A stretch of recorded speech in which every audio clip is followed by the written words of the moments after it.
പ്രതിരോധ ഫണ്ടിലേക്ക് പണം മുടക്കാത്ത നാറ്റോ അംഗരാജ്യങ്ങളെ സംരക്ഷിക്കേണ്ട ആവശ്യവും ഉത്തരവാദിത്വവും അമേരിക്കയ്ക്കില്ല എന്ന് മുൻ അമേരിക്കൻ പ്രസിഡന്റ് ഡൊണാൾഡ് ട്രംപ് പറയുന്നു. ഈ പ്രസ്താവനയ്ക്കെതിരെ അമേരിക്കൻ പ്രസിഡന്റ് ജോ ബൈഡനും യൂറോപ്യൻ രാജ്യങ്ങളും രംഗത്ത് വന്നു കഴിഞ്ഞു. മധു കൊട്ടാരക്കര അമേരിക്കയിൽ നിന്നും തത്സമയം ചേരുന്നു. മധു, ഗുഡ് മോർണിംഗ്.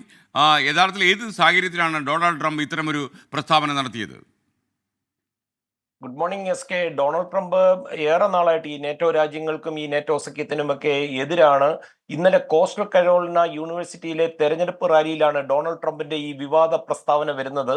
നേറ്റോ സഖ്യത്തിലുള്ള ഒരു വലിയ രാജ്യത്തിന്റെ പ്രസിഡന്റ് തന്നോടൊരു സ്വകാര്യ സംഭാഷണത്തിൽ പ്രതിരോധ ഫണ്ടിൽ മുടക്കം വരുത്തിയാൽ റഷ്യയിൽ നിന്ന് തങ്ങളെ സംരക്ഷിക്കുമോ എന്ന് ചോദിച്ചെന്നും തന്റെ മറുപടി മുടക്കം വരുത്തുന്നവരെ സംരക്ഷിക്കേണ്ട ഒരു ബാധ്യതയുമില്ല, ഒരുപക്ഷെ റഷ്യക്ക് വേണ്ടത് പോയി ചെയ്യുവാൻ അവരെ താൻ പ്രോത്സാഹിപ്പിച്ചെന്നിരിക്കും എന്നായിരുന്നു ട്രംപിന്റെ മറുപടി. ട്രംപിന്റെ ഈ വെളിപ്പെടുത്തലാണ് ഇപ്പോൾ വിവാദമായിരിക്കുന്നത്.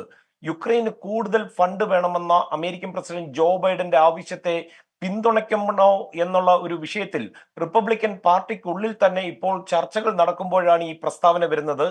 ട്രംപിന്റെ ഈ വെട്ടിത്തുറന്നുള്ള പറച്ചിലിൽ വൈറ്റ് ഹൗസ് അക്ഷരാർത്ഥത്തിൽ ഞെട്ടിത്തെരിച്ചിരിക്കുകയാണ്. പ്രകോപിതനായ ജോ ബൈഡൻ ട്രംപിന്റെ മനസ്സിലിരിപ്പ് ഇതാണെന്നും ട്രംപ് അധികാരത്തിലെത്തിയാൽ എന്താണ് സംഭവിക്കുക എന്ന് വ്യക്തമായെന്നും ഇതിനോട് പ്രതികരിക്കുകയും ചെയ്തിട്ടുണ്ട്. അമേരിക്കയുടെ ഫണ്ടിംഗ് അവസാനിപ്പിച്ചാൽ ആഴ്ചകൾക്കുള്ളിൽ യുക്രൈൻ യുദ്ധം അവസാനിക്കുമെന്ന് കഴിഞ്ഞ ദിവസം പ്രമുഖ അമേരിക്കൻ മാധ്യമ പ്രവർത്തകൻ ടക്കർ കൾസനോട് വ്ളാദിമിർ പുടിൻ പറയുകയും ചെയ്തിരുന്നു. നേറ്റോ രാജ്യങ്ങൾ അവരുടെ മൊത്ത ആഭ്യന്തര വരുമാനത്തിന്റെ 2% അവരെ സംരക്ഷിക്കാനുള്ള ഈ ഡിഫൻസ് ഫണ്ടിലേക്ക് നൽകണമെന്നുള്ള പൊതുവായുള്ള അവരുടെ ഒരു ധാരണ. അവരുടെ ആർട്ടിക്കിൾ 5 പ്രകാരം ഏതെങ്കിലും ഒരു നേറ്റോ രാജ്യത്തെ ആക്രമിച്ചാൽ മുഴുവൻ അംഗങ്ങളെയും ആക്രമിച്ചതായി കണക്കാക്കുകയും ചെയ്യും.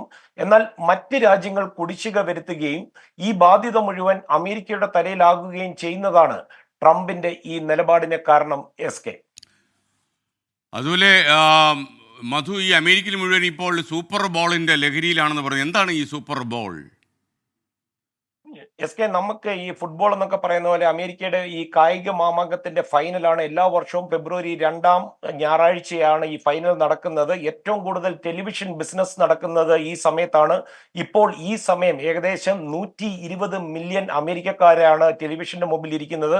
എസ് കെ, ഓർക്കണം, 30 സെക്കൻഡിന് ഏകദേശം 50 മുതൽ 60 കോടി രൂപയാണ് ഈ പരസ്യത്തിനായിട്ട് ചെലവാക്കേണ്ടി വരുന്നത്. $600 മില്യൺ മുകളിലാണ് ഈ പരസ്യ വരുമാനത്തിലൂടെ ഈ ടെലിവിഷൻ കമ്പനികൾ പ്രതീക്ഷിക്കുന്നത്. എസ് കെ, അങ്ങനെയുണ്ടല്ലേ. Okay, thank you Madhu Kottarakkara.